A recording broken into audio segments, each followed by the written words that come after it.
Praise the lord. Welcome to Damaris faith. Praise the lord. ఈరోజు మనము Bible గ్రంథం నుండి దెలీలా అనే స్త్రీ గురించి తెలుసుకుందాము. ఈ దెలీలా ఎవరు? ఆమె ఇశ్రాయేలు న్యాయాధిపతి అయిన సంసోన్ను ప్రేమించిన స్త్రీ. న్యాయాధిపతులు 16వ అధ్యాయము 4-5 వచనములలో ఈ విషయం మనము చూడగలము. ఆమె ఏం చేసింది? ఆమె ఫిలిస్తీన్ల అధికారుల దగ్గర డబ్బు తీసుకొని సంసోనుకు నమ్మక ద్రోహం చేసింది. ఆ సమయంలో ఫిలిస్తీన్ల నుండి ఇశ్రాయేలీల్ని కాపాడడానికి యెహోవా ఆయన్ని ఉపయోగించుకుంటున్నాడు. అయితే సంసోనుకు అద్భుతమైన శక్తి ఉంది కాబట్టి ఫిలిస్తీన్లు ఆయన మీద పై చేయి సాధించలేకపోయారు. న్యాయాధిపతులు 13వ అధ్యాయము 5వ వచనంలో ఇలా వ్రాయబడి ఉంది: నీవు గర్భవతివై కుమారుని కందువు, అతని తల మీద మంగళకత్తి వేయకూడదు. ఆ బిడ్డ గర్భమున పుట్టినది మొదలుకొని దేవునికి నాజీరు చేయబడిన వాడై ఫిలిస్తీన్ల చేతిలో నుండి ఇశ్రాయేలీయులను రక్షింప మొదలుపెట్టునని ఆమెతో అనగా, దాంతో ఆ అధికారులు దెలీలా సహాయం కోరారు.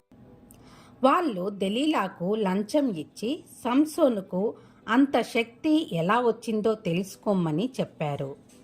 దెలీలా ఆ డబ్బు తీసుకొని చాలాసార్లు ప్రయత్నించి చివరికి సంసోను రహస్యాన్ని తెలుసుకుంది. న్యాయాధిపతులు 16వ అధ్యాయము 15, 16, 17 వచనములలో ఈ విషయం మనము చూడగలము. తర్వాత ఆ రహస్యాన్ని ఫిలిస్తీన్లకు చెప్పింది.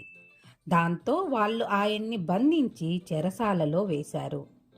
దెలీలా నుండి మనం ఏం నేర్చుకోవచ్చు? మనం దెలీలాలా ఉండకూడదు. అత్యాశ వల్ల ఆమె తన స్వార్థమే చూసుకుంది. దేవుడైన యెహోవా సేవకుణ్ణి మోసగించి నమ్మక ద్రోహం చేసింది. మనం కూడా ఎదుటి వారిని, మనల్ని ఆశ్రయం కోరి వచ్చిన వారిని నమ్మక ద్రోహం చేయకుండా ఉండాలి. మనల్ని నమ్మి వచ్చిన వారికి మనము నమ్మకత్వంతో వ్యవహరించాలి తప్ప వారికి ఎదుటి వారి నాశనాన్ని కోరుతూ వాళ్ళ యొక్క రహస్యాలను తెలుసుకొని ఇతరులకి చెప్పేవారంగా ఉండకూడదు. మనల్ని నమ్మిన వారిని మనం మోసం చేసేవారంగా ఉంటే దేవుడు ఇష్టపడడు.